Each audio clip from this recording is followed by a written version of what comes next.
I represent those who have been mothered.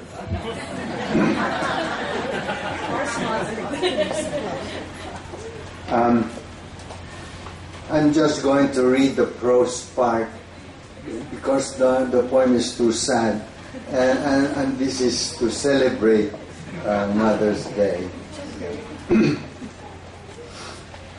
On any clear day in Beverly Hills, Antipolo, the sun ablaze and cicadas cheering in the grove at the edge of our backyard garden, I would sometimes pause from work on my laptop and look out our window to rest my eyes on the distant high-rise buildings of Makati. One day, my eyes caught on a row of roses, yellow roses, red roses, a pride of bloom in the noonday sun, a surprise benediction, for they are Mama's most cherished of flowers in our garden.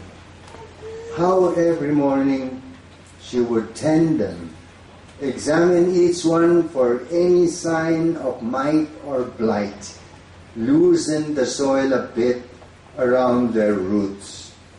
Oh, such patient toil and care over each one at sunup.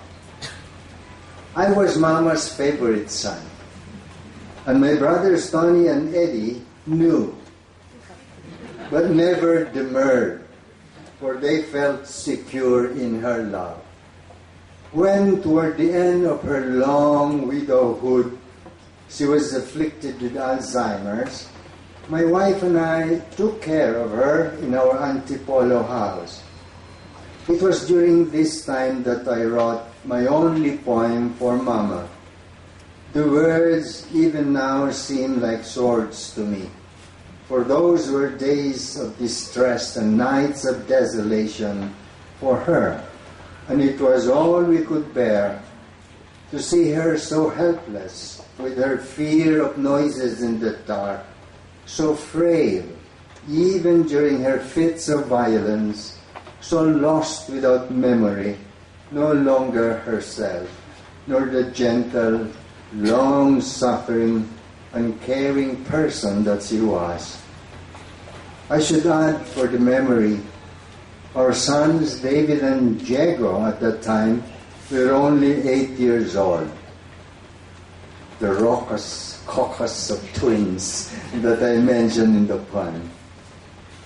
Mama passed away in her sleep. She was one who all her life had no self. She lived only for Papa and her 3 sons in honest toil and patient and tender care. Her pride and glory and joy was our family. It is difficult to comprehend how one could possess no self. But that was Mama's own rarity. She had a kind of invincible innocence, the terrible innocence of a child which, yes, has complete, unshakable trust in God and in the goodness that is concealed in every human heart. Little did Mama realize that in the helplessness and desolation of old age, she blesses all. Now we know that to bless is to sprinkle blood on the person or home that is blessed. Now we also know and rejoice that through all her unheralded days and works, each day Mama blesses all, each one, like each one of her roses.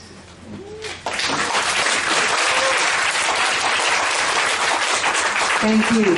Thank you to all the 3 readers. There's a lot more of that in the book. So we have until Mother's Day to, little by little, try to savor, di ba, each essay. So now we will have the response from one of the editors.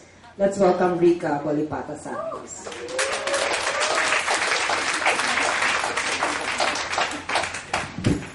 brought my own pala.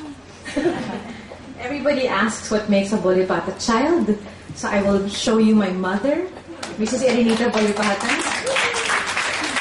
Mother, you have to write. You have to stand. There you go. And of course, I couldn't have been a mother without my husband. So I must recognize my husband, Dino. Anyway, he won't stand. And my children, Margarita and Antonio. And my piece is called Teodoro. He's not with us today, but he's always with us. I'm a little bit nervous and overwhelmed, so I made a little note. I have to say 4 things.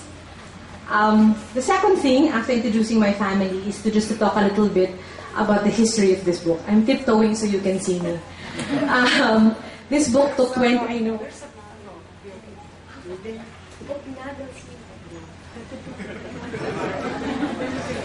Well...